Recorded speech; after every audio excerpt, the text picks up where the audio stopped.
नमस्कार स्टूडेंट, स्वागत है सभी का रवीन एकेडमी में। हम लोग पढ़ रहे थे इंडियन इकोनॉमी, जिसके अभी तक हम लोग 8 लेक्चर यहाँ पर पढ़ चुके हैं। जिन स्टूडेंट्स ने वो लेक्चर नहीं देखे हैं तो वो ज़रूर देख लें। रवीन एकेडमी के एप्लीकेशन पर मिलेंगे आपको देखने को। प्ले स्टोर से आप उसे डाउनलोड कर लीजिए और लॉगिन कर लीजिए अपने फ़ोन पर, उसको देख लीजिए। और अगर आपको ऑनलाइन कक्षाएँ ज्वाइन करनी है, डिटेल में पढ़ना है और प्री मेंस पूरा कोर्स अगर करना है तो आप वहाँ पर ज्वाइन कर सकते हैं। और ऑनलाइन कोर्स से जुड़ी हुई अगर कोई इन्फॉर्मेशन चाहिए तो स्क्रीन पर दिए गए व्हाट्सएप नंबर पर आप मैसेज ड्रॉप कर सकते हैं, आप कॉल कर सकते हैं। हमारी टीम आपको पूरा गाइड कर देगी। चलिए, तो आज के लेक्चर में हम लोग पढ़ने वाले हैं। लेक्चर है ये हमारा 9, नेशनल इनकम का पार्ट है 2। तो आप सभी पढ़ रहे हैं मेरे साथ, रवीन सिंह के साथ। और हम शुरू करेंगे इसमें नेशनल इनकम का जो बचा हुआ पार्ट है। तो पिछले वाले लेक्चर में हमने कई कॉन्सेप्चुअल बातें की थी नेशनल इनकम से जुड़ी हुई, और आज हम उसी क्लास को आगे बढ़ाएंगे नेशनल इनकम के 2nd पार्ट में। तो आज हम लोग बात करने वाले हैं पहले फैक्टर कॉस्ट और मार्केट प्राइस पर। तो फैक्टर कॉस्ट क्या है, मार्केट प्राइस क्या है, इसको पहले हम लोग समझें। Factor cost, factor cost, factor cost मतलब होता है cost of production. Cost of production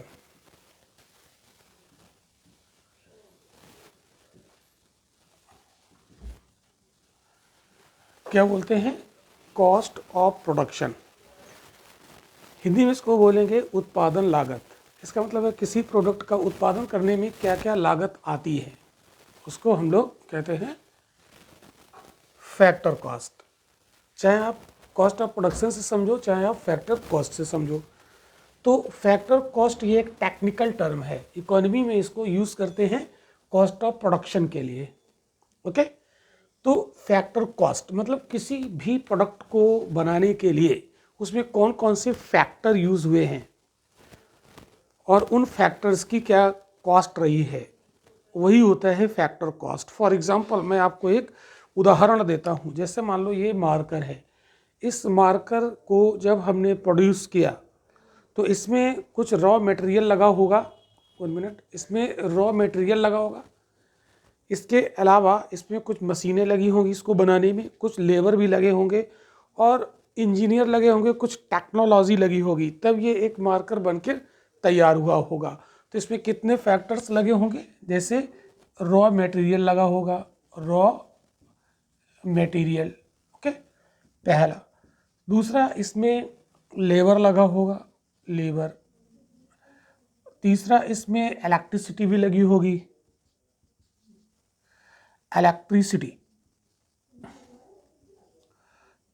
इसमें लगा होगा मशीन। आप देख रहे हैं कितनी सारी चीज़ें लगी होंगी। फिर इसमें लगा होगा, और क्या लगा होगा? कैपिटल भी लगी होगी कुछ। कैपिटल तो चलो यहाँ पर ये सब कैपिटल ही है, ठीक है। तो कुछ टेक्नोलॉजी भी लगी होगी, टेक्नोलॉजी। तो ये सब इसकी कोई ना कोई कॉस्ट होगी। रॉ मटेरियल मान लीजिए 2 रुपये का लगा होगा, 1 रुपये का लेबर लगा होगा, इलेक्ट्रिसिटी लगी होगी कुछ, है ना, मशीनों का खर्च हुआ होगा। तो ऐसे करते करते इसमें लगभग मान लीजिए 10 रुपये का कॉस्ट आया। कितना आया? 10 रुपये का। अब इसमें जो फैक्टर कॉस्ट होती है ना, ये जो फैक्टर है इनकी क्या कीमत है, ठीक है। साथ ही साथ इसमें जिसने ये फैक्ट्री लगाई होगी, जो ऑनर होगा, जो मालिक होगा, उसने अपनी कैपिटल लगाई होगी ना, इन सभी में इन्वेस्ट किया होगा, पैसा भी इन्वेस्ट किया होगा। तो पैसा इन्वेस्ट किया, इसलिए इसमें कुछ प्रॉफिट भी होना चाहिए। वो प्रॉफिट भी इसमें शामिल होगा, और वो प्रॉफिट पर हिस्सेदारी किसकी होगी? जिसकी ये कंपनी है, जो इसका मालिक है। तो इस फैक्टर कॉस्ट में ये जो रॉ मटेरियल है, लेबर कॉस्ट है, इलेक्ट्रिसिटी है, मशीन है, टेक्नोलॉजी है, ये, और जो फैक्ट्री मालिक है उसकी पूंजी लगी है ना, उससे इन्वेस्ट किया है, तो उसका भी इसमें हक होता है, प्रॉफिट। यानी इसमें प्रॉफिट की कीमत भी शामिल होती है। इसका मतलब फैक्टर कॉस्ट में ये होता है, और साथ में इससे प्रॉफिट भी इंक्लूड होता है।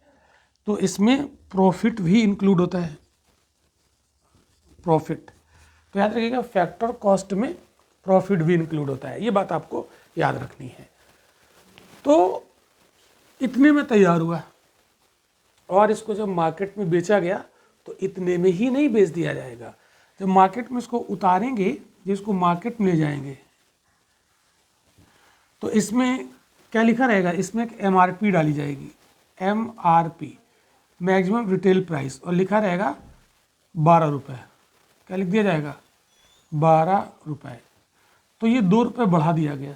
ये 2 रुपये बढ़ा दिया गया क्यों, ये 2 रुपये क्यों बढ़ाया गया? तो यहाँ पे लिखा रहेगा MRP इंक्लूडिंग ऑल टैक्सेस। क्या लिखा रहेगा, इंक्लूडिंग ऑल टैक्सेस। तो इसमें जो टैक्स जोड़ा गया है ये 2 रुपये, ये टैक्स है इसमें, और ये टैक्स कौन ले जाएगा, गवर्नमेंट ले जाएगी। तो ये टैक्स कौन ले जाएगा, ये जो टैक्स लगा रहेगा 2 रुपये, तो यहाँ पर प्लस 2 रुपये क्या था, ये टैक्स था, और ये टैक्स कौन ले जाएगा, ये जाएगा टैक्स गवर्नमेंट के पास, ये गवर्नमेंट के पास जाएगा। ये इनडायरेक्ट टैक्स होगा, ये लिया गया कंपनी से, बट जो मार्कर खरीदेगा वो 12 रुपये पे करेगा ना, तो जो कंपनी मालिक है वो 10 रुपये ले लेगा, और ये 2 रुपये ये कहाँ चले जाएंगे, गवर्नमेंट के पास। तो जो कंज्यूमर है जिसने मार्कर ये पेन खरीदा वो 12 रुपये पे करेगा, और ये 2 रुपये सरकार के पास हो जाएंगे, और 10 रुपये कंपनी वाले के पास चले जाएंगे। वो सारी ये लागत निकाल देगा और प्लस अपना प्रॉफिट भी ले लेगा। इस तरीके से ये काम चलेगा। तो इसमें जो 2 रुपये है ये टैक्स, ये कैसा है, इनडायरेक्ट है। तो ये कैसा टैक्स है, इनडायरेक्ट। तो ये गवर्नमेंट की आय होती है, लेकिन ये जो इनडायरेक्ट टैक्स होती है इसी से गवर्नमेंट सब्सिडी भी बांट देती है। तो इसमें हम माइनस सब्सिडी भी कर देंगे, सब्सिडी भी करेंगे। तो इनडायरेक्ट टैक्स माइनस सब्सिडी बराबर क्या होता है, net indirect tax, NIT। Clear. तो ये जो मार्केट प्राइस है, हमें फैक्टर कॉस्ट, और दूसरा हम बात करेंगे मार्केट प्राइस की। तो ये मार्केट में गया तो ये जो बिक रहा है 12 रुपये का, ये क्या हो गया, ये हो गया मार्केट प्राइस। तो ये हो गया मार्केट प्राइस 12 रुपये। तो अब आप देख रहे हो यहाँ पर लिख देते हैं।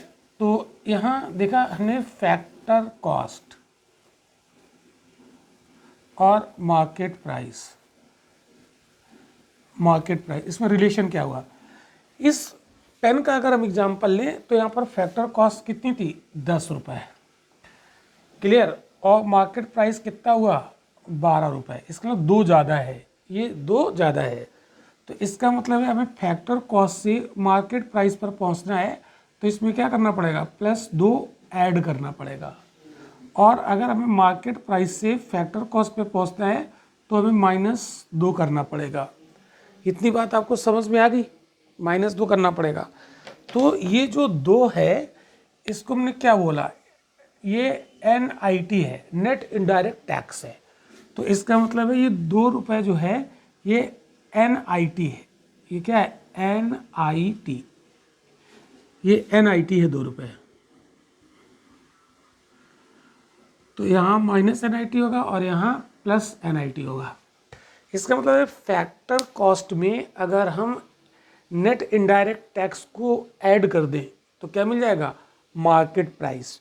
और अगर मार्केट प्राइस में हम नेट इनडायरेक्ट टैक्स को माइनस कर दें तो क्या मिल जाएगा, फैक्टर कॉस्ट।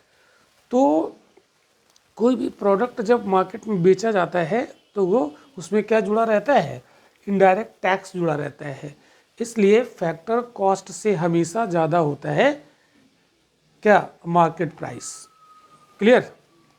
अगर फैक्टर कॉस्ट पे ही किसी चीज़ को बेचेंगे तो फिर टैक्स अपनी पॉकेट से देना पड़ जाएगा, फिर तो घाटा हो जाएगा। तो फैक्टर कॉस्ट से थोड़ा बढ़ा के बेचा जाता है जितना टैक्स पड़ता है। तो अगर गवर्नमेंट टैक्स बढ़ा दे तो मार्केट प्राइस बढ़ जाएगा। ध्यान रखिएगा, सुनिए सभी लोग ध्यान से, अगर गवर्नमेंट इनडायरेक्ट टैक्स बढ़ा देती है तो मार्केट प्राइस वस्तुओं का बढ़ जाता है। ये क्लियर समझ में आ गया? ओके, आई होप कि समझ में आ गया होगा। अब आगे बढ़ते हैं, इसको हटा देते हैं।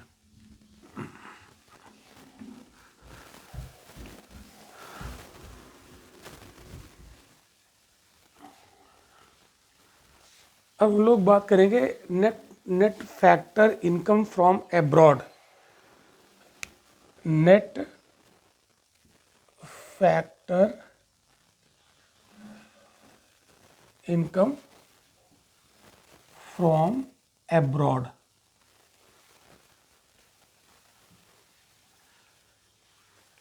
इसको यहां पर देखेंगे, net factor income from abroad, क्योंकि जब हम नेशनल इनकम पढ़ेंगे तो ये टर्म यूज होंगे। अभी नेशनल इनकम की डेफिनेशन बताएंगे तो ये टर्म वहां पर यूज होंगे। तो याद करो, जो प्रीवियस लेक्चर था उसमें हमने आपको पढ़ाया था फैक्टर इनकम, पढ़ाया था फैक्टर इनकम। तो फैक्टर इनकम क्या होती है, आपको बताया था कि अगर हम कोई काम करते हैं, कोई काम करके जो हमें पैसा मिलता है वो फैक्टर इनकम होता है। क्लियर, ये बताया था प्रीवियस लेक्चर में। तो ये फैक्टर इनकम कहाँ से ले रहे हैं, एब्रॉड। एब्रॉड का मतलब विदेशों से प्राप्त फैक्टर इनकम। लेकिन यहाँ पर हम नेट की बात कर रहे हैं। अगर हम नेट को थोड़ी देर के लिए छिपा लें तो फैक्टर इनकम फ्रॉम एब्रॉड, ठीक। तो फैक्टर इनकम फ्रॉम एब्रॉड क्या होगी, थोड़ी देर के लिए नेट को हम छिपा लेते हैं। मान लो अब ये थोड़ी देर के लिए नहीं है, ठीक है, इसको हटा देते हैं। चलो थोड़ी देर के लिए इसको हटा देते हैं। तो इसमें क्या होगा, अगर हमारे देश का मतलब हमारा कोई निवासी, एक कोई प्रोफेसर है, एग्जाम्पल दिया था प्रीवियस लेक्चर में, और वो मान लीजिए कि ऑक्सफोर्ड यूनिवर्सिटी में लेक्चर देने के लिए जाता है, तो वो हमारे देश का निवासी है, मतलब हमारा नॉर्मल रेजिडेंट है, और वो वहाँ जाकर उसने लेक्चर डिलीवर किया, उसके बदले में उसको पैसा मिला। तो वो पैसा क्या हो जाएगा, उसने काम किया ना, लेक्चर डिलीवर किया, उसके बदले में पैसे मिले। वो पैसा लेके कहाँ आ जाएगा, इंडिया में आ जाएगा। क्यों, क्योंकि वो हमारा रेजिडेंट है, तो इंडिया में लेके आ जाएगा। तो वो विदेशों से प्राप्त क्या हो जाएगी, फैक्टर इनकम। क्लियर। अब इसी उदाहरण को थोड़ा सा उल्टा कर दो। अब मान लीजिए कि हमने कैलिफोर्निया से यानी अमेरिका से किसी प्रोफेसर को हमने इनवाइट किया भारत में लेक्चर देने के लिए। तो उसने लेक्चर दिया और हमने उसको पे कर दिया। वो जो पे किया वो लेके चला जाएगा अमेरिका। तो वो भारत की मतलब इनकम नहीं हुई, वो तो अमेरिका की होगी ना। तो हमने वो दी। जैसे मान लो अब नेट यहाँ पर निकालने के लिए क्या करेंगे, नेट फैक्टर इनकम। तो जैसे हमारे देश का प्रोफेसर गया ऑक्सफोर्ड, वहाँ से पैसा लेके आ गया इंडिया में, और हमने बुलाया किसी प्रोफेसर को कैलिफोर्निया से भारत में, और हमने उसको पे कर दिया, वो लेके चला गया। तो हमारा प्रोफेसर ला रहा है और उनका प्रोफेसर हमारे यहाँ से लेके जा रहा है। तो कितना हमारा प्रोफेसर लाया और कितना उनका प्रोफेसर हमसे ले गया। अगर जितना हमारा प्रोफेसर लाया और उतना ही हमने उसके प्रोफेसर को दे दिया, तो लिया दिया बराबर हो गया ना। तो net factor income from abroad होगी 0। लेकिन अगर हमारा प्रोफेसर ज़्यादा लेके आया और हमने उनके प्रोफेसर को कम दिया, यानी आया ज़्यादा और गया कम, तो नेट उन दोनों का डिफरेंस ले लीजिए। डिफरेंस ले लेंगे, जो डिफरेंस आएगा वो नेट होगा। नेट का मतलब होता है कि कितना आया कितना गया उसको लेस कर दो, जो बचा वो नेट हो गया। तो अब यहाँ पर समझ में आ गया होगा। तो net factor income from abroad, इसका एब्रीविएशन लिखते हैं net factor income from abroad, NFIA। क्या बोलते हैं इसको, net factor income from abroad. तो ये क्या इसका फॉर्मूला बन जाएगा, फॉर्मूला बनाओ, factor income received from abroad. क्या लिखोगे, factor income received from abroad minus, अब माइनस करोगे factor income paid to abroad, factor income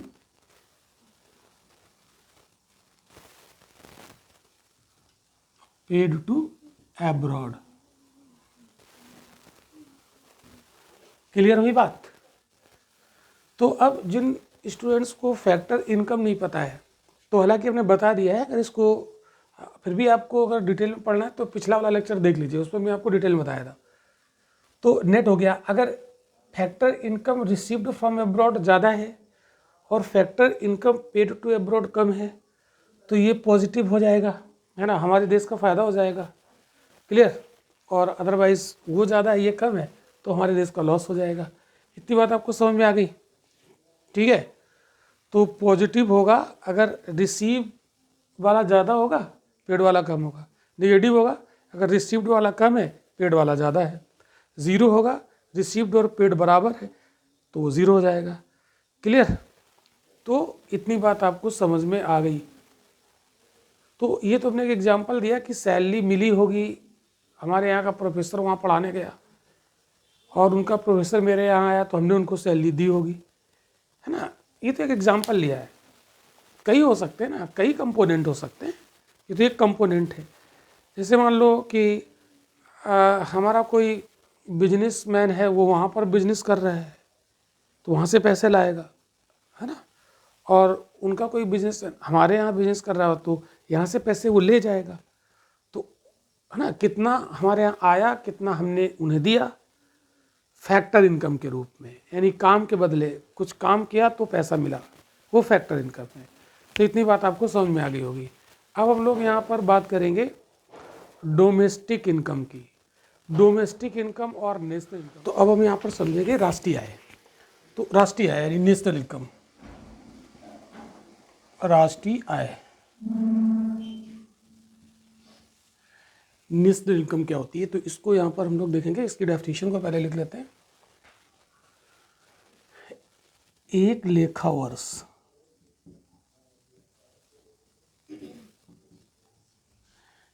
एक लेखा वर्ष की अवधि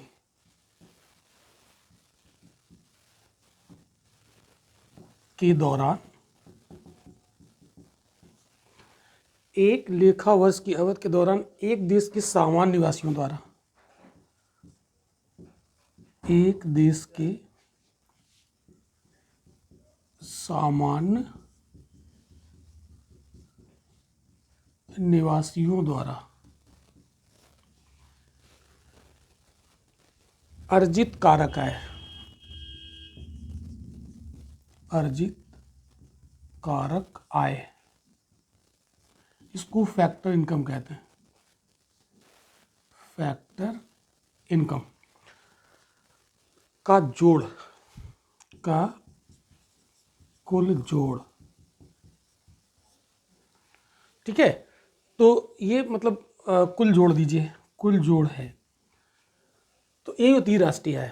अब देखो इसमें दो तीन टर्म यहाँ पर यूज़ हुए होंगे इस तरीके के। यहाँ पर लिखा है एक लेखा वर्ष, एक तो ये एक देश के सामान्य निवासियों द्वारा अर्जित क्या, कारक आय। यहाँ पर तीन चीज़ें यहाँ पर देख रही होंगी। एक तो लिखा है लेखा वर्ष, ये इंपॉर्टेंट बात है। दूसरा लिखा है सामान्य निवासी, जनरल रेजिडेंट, सामान्य निवासियों।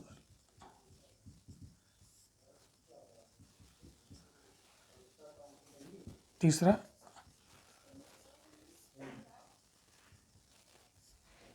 कारक आय। तीन यहाँ पर है। तो कारक आय समझ चुके हैं, इसलिए मैंने पहले समझा दिया था। सामान्य निवासी कौन होते, ये भी हमने समझा दिया था। और लेखा वर्ष यहाँ पर जान लो। लेखा वर्ष का मतलब होता है एक फाइनेंशियल ईयर, जैसे जो 1 अप्रैल से 31 मार्च तक होता है, एक साल का फाइनेंशियल ईयर।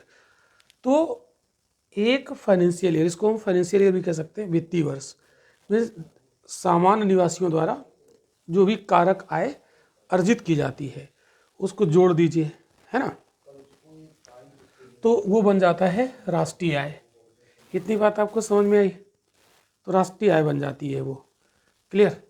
अब इसको और आप समझ सकते हो इस तरीके से, जैसे आप कोई बुक पढ़ोगे उसमें लिखा रहेगा कि एक लेखा वर्ष में, ठीक है, उत्पादित समस्त सेवाओं और अंतिम वस्तुओं है ना, समस्त सेवाओं और अंतिम वस्तुओं का मौद्रिक मूल्य ही राष्ट्रीय आय होता है, ऐसा लिखा रहता है। वो एक ही बात है, जितना भी हम काम करेंगे, चाहे सर्विस के रूप में दें, चाहे कोई हम प्रोडक्ट बनाएं, ठीक है। जैसे मान लो हमने कोई, और इसमें प्रोडक्ट कैसा होना चाहिए, फाइनल गुड्स होना चाहिए, फाइनल गुड्स।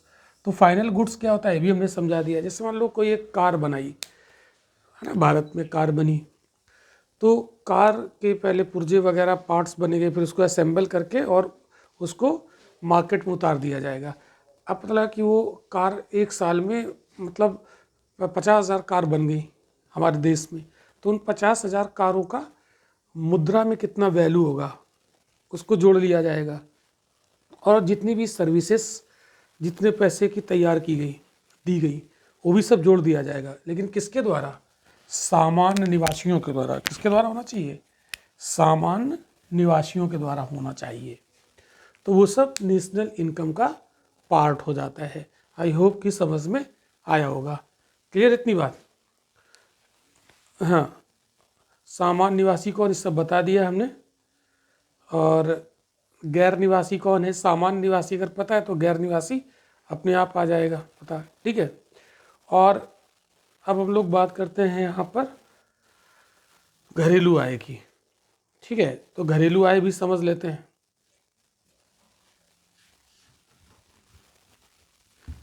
यहीं पर देखते हैं घरेलू आय।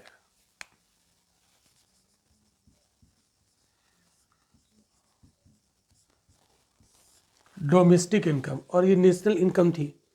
तो घरेलू आय में क्या होता है, इसकी भी डेफिनेशन देखो।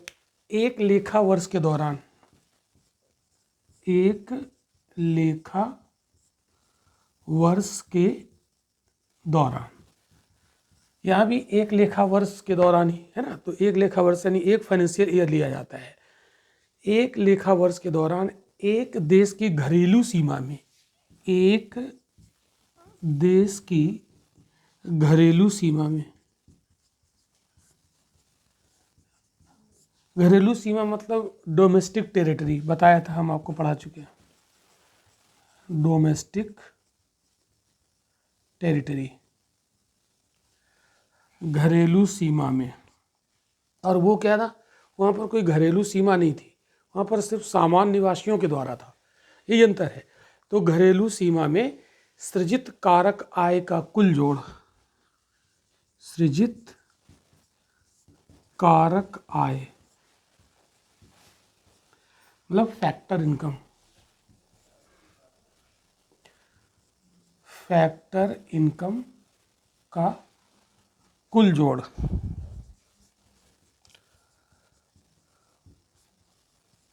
ये अब देखो इसमें अंतर क्या है, अंतर यहाँ पर देखो, अंतर यहाँ आप देख सकते हैं, यहाँ लिखा है डोमेस्टिक टेरिटरी में। तो यहाँ पर ये नहीं लिखा है, सामान्य निवासी नहीं लिखा है। घरेलू सीमा में यहाँ पर कहीं सामान्य निवासी शब्द नहीं आया, और क्या है, फैक्टर इनकम। दो बातें हैं। और यहाँ पर सामान्य निवासी था, यहाँ पर सामान्य निवासी कहीं नहीं लिखा है। यहाँ कारक आय, कारक आय यहाँ भी है। तो अंतर यहाँ पर क्या है, सामान्य निवासी नेशनल इनकम में, और इसमें क्या है, घरेलू सीमा में। तो सामान्य निवासी कौन है, ये हमने आपको पिछले लेक्चर में पढ़ाया था, ठीक है। अगर वो आपको क्लियर है तभी आप समझ पाएंगे इसको। और डोमेस्टिक टेरिटरी क्या है, वो हमने आपको पिछले लेक्चर में पढ़ाया था। वही हमने कहा था कि ये टर्म्स आपको पता होंगे, क्योंकि आगे हम नेशनल इनकम और जो हमारा घरेलू यानी जो डोमेस्टिक इनकम है उसमें इनको हम यूज़ करने वाले हैं। क्लियर। तो इसमें यहाँ पर देखो डोमेस्टिक टेरिटरी यूज हुई है।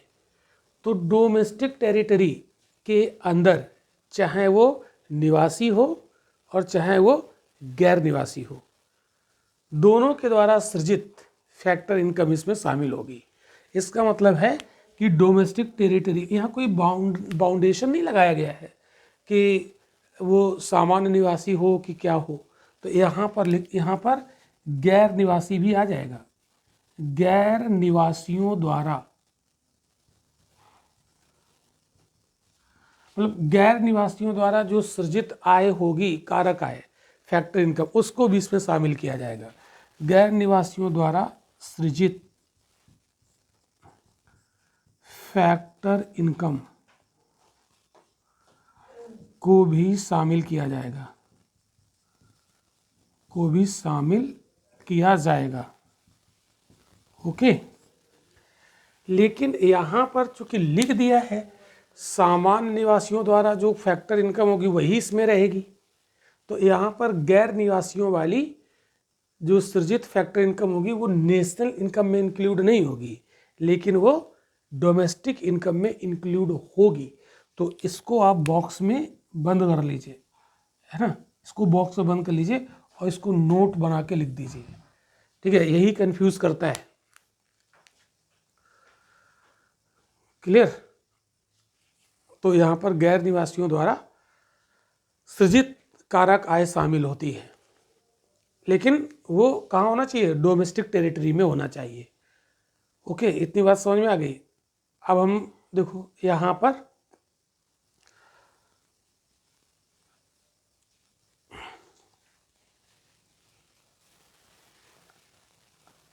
Okay, clear. चलिए अब एक चीज़ यहाँ पर और देखो, हमारे निवासियों द्वारा शेष विश्व से सृजित कारक आय को इसमें शामिल नहीं किया जाएगा।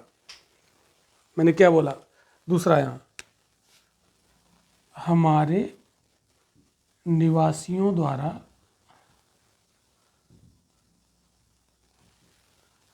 शेष विश्व से सृजित कारक आय को इसमें शामिल नहीं किया जाएगा, शामिल नहीं किया जाएगा। ये नोट नंबर 1 हो गया, ये नोट नंबर 2 हो गया, इसको भी इसमें यहाँ पर बॉक्स में बंद कर लीजिए। किस में शामिल नहीं किया जाएगा? घरेलू आय में। क्यों नहीं इसको शामिल किया जाएगा? क्योंकि हमारे निवासी तो हैं, यानी सामान्य निवासी हैं, बट वो घरेलू सीमा के बाहर की बात हो रही ना, शेष विश्व लिखा है, यानी घरेलू सीमा के बाहर के विश्व से बात हो रही है। क्लियर? ध्यान से समझना, ये दोनों बातें ध्यान से समझिएगा। अगर हमारे घरेलू सीमा के अंदर कोई फैक्टर इनकम हो रही होती तो वो हो जाती इसमें, लेकिन ये क्या है, हमारे देश के निवासी हैं, मतलब हमारे निवासी हैं, लेकिन वो शेष विश्व से कारक इनकम ला रहे हैं, फैक्टर इनकम को ला रहे हैं, डोमेस्टिक टेरिटरी से नहीं ला रहे हैं, तो इसलिए वो इसमें शामिल नहीं होगा। ये दोनों बातें यहाँ पर, दोनों बॉक्स बहुत इंपॉर्टेंट हैं। ओके, अब देखो इसको मैं रब कर दे रहा हूँ, वो बॉक्स बना रहेगा।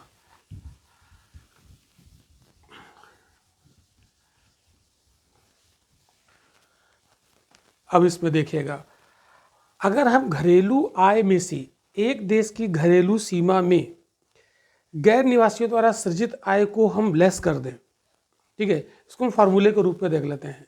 ठीक है, जैसे मान लो कि हमारी जो डोमेस्टिक इनकम है, घरेलू आय, डोमेस्टिक इनकम,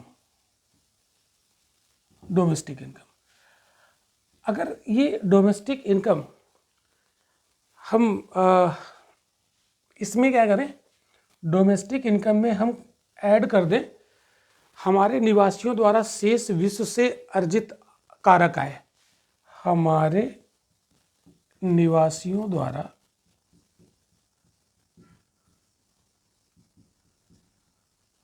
शेष विश्व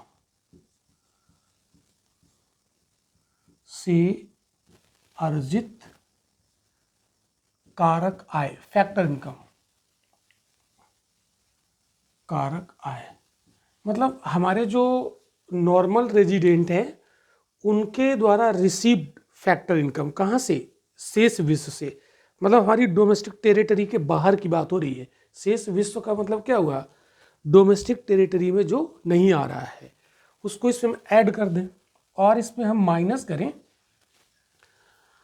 हमारी घरेलू सीमा में, हमारी घरेलू सीमा में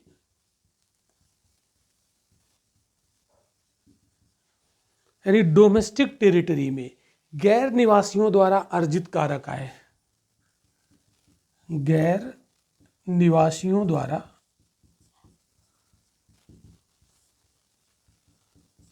अर्जित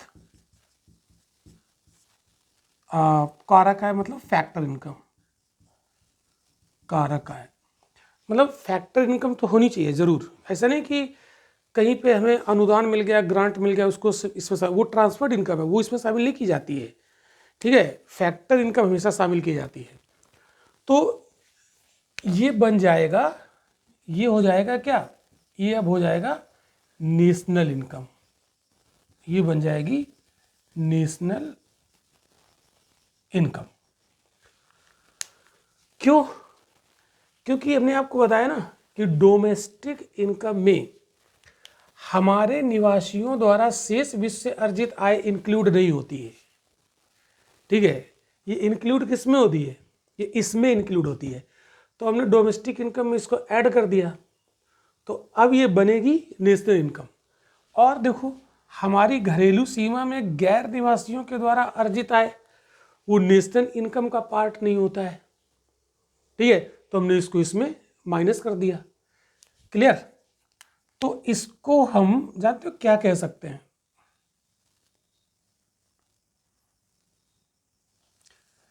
ये इसको आप ध्यान रखिएगा, यही पूछ लेगा। ओके, तो डोमेस्टिक इनकम में हम क्या जोड़ दें और क्या घटा दें जो नेशनल इनकम बन जाए। तो डोमेस्टिक इनकम को नेशनल इनकम में हम कैसे बदल सकते हैं, ये परिवर्तन कैसे हो सकता है।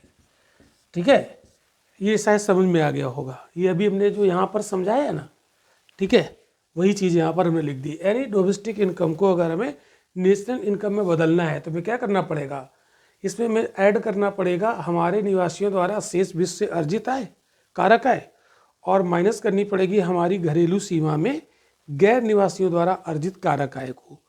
ठीक है, तो इसको आप अगर एक बार में ना समझ में आए तो वीडियो को पॉज करके एक दो बार इसको देखेंगे तो क्लियर हो जाएगा। ठीक है, क्योंकि ये कन्फ्यूज़ करता है, लेकिन अगर बेसिक कॉन्सेप्ट पता है तो आप इसे आसानी से कर ले जाएंगे। ओके, अब इसमें और देखते इसके फार्मूले को और थोड़ा सा चेंज करते हैं। अब इसको मैं यहाँ पर हटा रहा हूँ, इस फार्मूले को थोड़ा सा और चेंज करते हैं। देखो, इस तरीके से पूछ सकता है, जैसे घरेलू आय, डोमेस्टिक इनकम, घरेलू आय। अब इसमें हमने क्या किया था, हमारे निवासियों द्वारा शेष विश्व से सृजित आय को हमने इसमें क्या किया था, ऐड कर दिया था। ठीक, तो 1 मिनट, तो हमारे निवासियों द्वारा क्या किया था इसमें हमने, हमारे निवासियों द्वारा शेष विश्व से अर्जित यानी रिसीव्ड फैक्टर इनकम, कारक आय, इसको हमने प्लस किया था और माइनस क्या किया था, माइनस किया था हमारी घरेलू सीमा यानी डोमेस्टिक टेरिटरी, घरेलू सीमा में गैर निवासियों द्वारा, में गैर निवासियों द्वारा, नॉन रेजिडेंट, गैर निवासियों द्वारा सृजित फैक्टर इनकम या अर्जित फैक्टर इनकम, ये किया था। और जैसे ये किया तो ये क्या बन गया, ये बन गया नेशनल इनकम। यही मैंने आपको बताया था, ये बन गया नेशनल इनकम। अब इसको कैसे समझते हैं, जैसे मान लो वही वाला एग्जाम्पल हम आपको देते हैं। जैसे हमारे यहाँ का निवासी कौन है, एक प्रोफेसर, और वो गया ऑक्सफोर्ड में लेक्चर देने। ठीक है, और वो वहाँ से पैसे लेके आया, तो वो हमारी घरेलू आय नहीं है, वो हमारी नेशनल इनकम है। तो वो नेशनल इनकम है, तो हमने घरेलू इनकम में इसको जोड़ा तो वो नेशनल इनकम में कन्वर्ट होने लगेगा। ठीक है, इसी प्रकार कैलिफोर्निया का ऑक्सफोर्ड का कोई प्रोफेसर हमारे यहाँ आया, तो उसको हमने पे किया तो वो उस देश की नेशनल इनकम होगी, बट वो हमारे देश की क्या हो जाएगी, घरेलू आय हो जाएगी। ठीक है, क्योंकि हमारी टेरिटरी में काम कर रहा है वो। क्लियर? तो इसको हमने माइनस किया। तो अब देखो, इसको जो हमने माइनस किया, इसको हम लोग क्या कह सकते हैं, इतने को हम लोग क्या कह सकते हैं, विदेशों से प्राप्त शुद्ध कारक आय। ये क्या है, विदेशों से प्राप्त शुद्ध कारक आय। तो हमारे देश का प्रोफेसर गया, पैसे कमा लाया, और उनके देश का प्रोफेसर हमारे यहाँ आया तो हमारे देश से पैसे ले गया। तो कितना मेरे देश में आया मेरे प्रोफेसर के द्वारा, और कितना हमारे देश से गया उनके प्रोफेसर के द्वारा। तो दोनों का डिफरेंस हुआ, तो दोनों का हमने डिफरेंस लिया, तो वो हो गया विदेशों से प्राप्त शुद्ध कारक आय। ठीक है, आगे विदेशों से प्राप्त शुद्ध कारक आय, ये वाली। तो विदेशों से प्राप्त शुद्ध कारक आय, यही तो हुआ ना।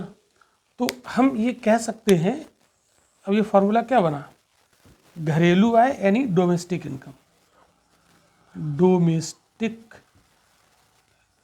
इनकम। और अगर हम इसको बराबर करें नेशनल इनकम के, नेशनल इनकम, तो ये कब बराबर होगी, हम इसमें क्या जोड़ दें, इसमें हम जोड़ दें जो नेशनल इनकम बन जाए, क्या जोड़ दें, विदेशों से प्राप्त शुद्ध कारक आय। तो इसमें हम कर देंगे plus net factor income from abroad. याद आया, NFIA, यही तो हमने पढ़ाया था, national income from abroad, sorry net factor income from abroad, यही तो बताया था, net factor income from abroad. यानी डोमेस्टिक इनकम को नेशनल इनकम में बदलने के लिए हम net factor income from abroad को जोड़ेंगे। और अगर हमें नेशनल इनकम से डोमेस्टिक इनकम पे आना है तो हमें क्या करना पड़ेगा, माइनस करना पड़ेगा NFIA को। तो NFI क्या है, ये वाला है, यही तो है, net factor income from abroad. तो ये दिमाग में आप एक फार्मूला बिठा लो कि डोमेस्टिक इनकम को नेशनल इनकम में बदलने के लिए क्या करना पड़ेगा, और नेशनल इनकम को डोमेस्टिक इनकम में बदलने के लिए क्या करना पड़ेगा। बस इतनी बात आपको अपने दिमाग में बिठानी है। क्लियर हुई? Okay, good.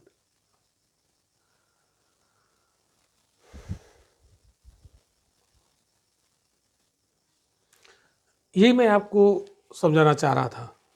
तो इतना अगर आपको कॉन्सेप्ट समझ में आ गया तो बहुत अच्छी बात है।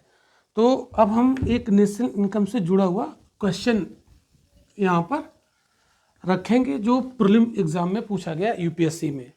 तो यहाँ पर एक क्वेश्चन आया है, देखो मैं लिखता हूँ। क्वेश्चन है, किसी दी गई अवधि के लिए एक देश की राष्ट्रीय आय। क्वेश्चन है, किसी दी गई अवधि के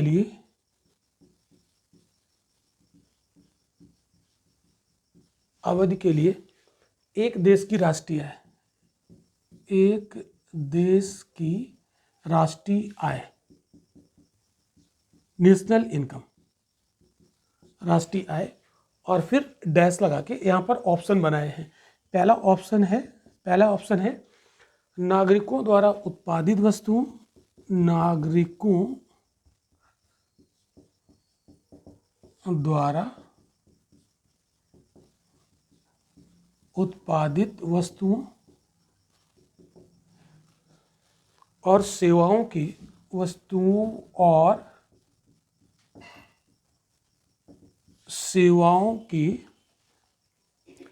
कुल मूल्य के बराबर होगी, कुल मूल्य के बराबर होगी। दूसरा ऑप्शन बी, कुल उपभोग और निवेश व्यय, कुल उपभोग और निवेश व्यय के योग के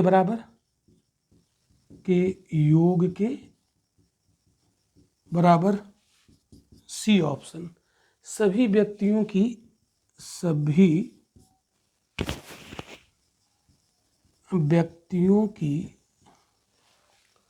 वैयक्तिक आय के योग के बराबर, वैयक्तिक आय के योग के बराबर। और डी ऑप्शन है यहाँ पर, उत्पादित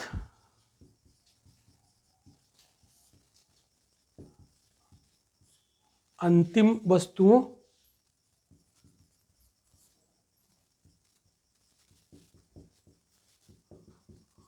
और सेवाओं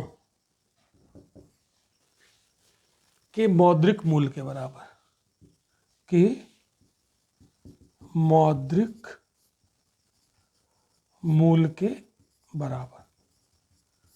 ये क्वेश्चन पूछा गया था। ये पीएससी 2013 का है, पीएससी 2013 का है क्वेश्चन, आईएएस 2013 में आया था क्वेश्चन। तो ये सीधे सीधे यहाँ पर इन्होंने राष्ट्रीय आय की, नेशनल इनकम की डेफिनेशन ही पूछ ली। तो हमने आपको बताया था कि राष्ट्रीय आय में क्या होता है, एक फाइनेंशियल ईयर में है ना, जो फैक्टर आय होती है, फैक्टर इनकम होती है, क्लियर, हमारे जो निवासी होते हैं उनके द्वारा, या हम ये कह सकते हैं कि एक फाइनेंशियल ईयर में जितनी भी सर्विसेज और जो गुड्स यानी फाइनल गुड्स उत्पादित होती हैं, उनका जो मार्केट में मौद्रिक मूल्य होता है, वही होता है नेशनल इनकम, उनका जोड़ होता है, ठीक है। तो यहाँ पर लिखा है उत्पादित अंतिम वस्तुओं, बस यहीं से पकड़ लो, है ना, अंतिम वस्तुओं और किसका, सर्विसेज का। तो फाइनल गुड्स क्या होती है, हमने आपको समझाया था इसके पिछले लेक्चर में, जस्ट जो क्लास आज चल रहा है इसके जस्ट पिछले लेक्चर में बताया था। तो और जो भी सर्विसेज हम लोग करते हैं, है ना, एक साल में, उसका रुपए में वैल्यू कितनी है, यानी मॉनिटरी वैल्यू कितनी है। जैसे मैं भी आपको एक कार का एग्जांपल दिया था, हमने मान लो 500 कारें बनाई और फाइनली उसको बना के रेडी कर दी, भले वो बिकी नहीं है अभी, लेकिन उसकी मार्केट में वैल्यू तो है ना। तो इतनी तो हमने कारें बना ली ना, उत्पादित कर ली ना एक साल में, ठीक है। तो वो फाइनल गुड्स हैं, उसकी कोई वैल्यू होगी। एक कार की वैल्यू 10 लाख है तो 500 कारों की कितनी हो गई वो। और जो हमने साल भर में सेवाएं दी, सेवाओं से जो सर्विसेज से जो पैसा प्रोड्यूस किया है ना, कोई हमने सर्विस दी, उसकी वैल्यू कितनी है रुपए में, उस सभी को जोड़ देंगे तो वो क्या बन जाएगी, नेशनल इनकम। तो ये यहाँ पर लिखा केवल उत्पादित वस्तु, यहाँ फाइनल, जबकि क्या होता है, फाइनल गुड्स होता है, ठीक है। तो ये हट गया, ठीक है। कुल उपभोग और निवेश ये तो होता ही नहीं है, सभी व्यक्तियों द्वारा व्यक्तिक इंडिविजुअल आय का कोई यहाँ पर है ही नहीं, ठीक है। तो ये सब कट गए, तो आंसर क्या हो जाएगा, डी हो जाएगा, क्लियर। तो ये नेशनल इनकम का कॉन्सेप्ट और घरेलू आय है ना, राष्ट्रीय आय और घरेलू आय, यानी नेशनल इनकम और डोमेस्टिक इनकम। डोमेस्टिक इनकम को नेशनल इनकम में कैसे कन्वर्ट करेंगे और नेशनल इनकम को डोमेस्टिक इनकम में कैसे कन्वर्ट करेंगे, ठीक है। और ये जो क्वेश्चन एक पूछा गया था प्रीलिम में, वो भी मैंने यहाँ पर डिस्कस किया। तो अभी इसमें और भी चीज़ें बाकी हैं, तो उनको हम लोग अगले लेक्चर में करेंगे। आज का लेक्चर यहाँ पर अच्छे से आप देखिए 2-3 बार इसको और समझिए। यदि कोई कहीं पर प्रॉब्लम है तो आप कमेंट बॉक्स में आंसर कर सकते हैं, इसका क्वेश्चन कर सकते हैं, पूछ सकते हैं, या आप हमारे नंबर पर सीधे आप कॉल करके भी पूछ सकते हैं। चलिए, तो आज यहीं तक, मिलते हैं अगले लेक्चर में।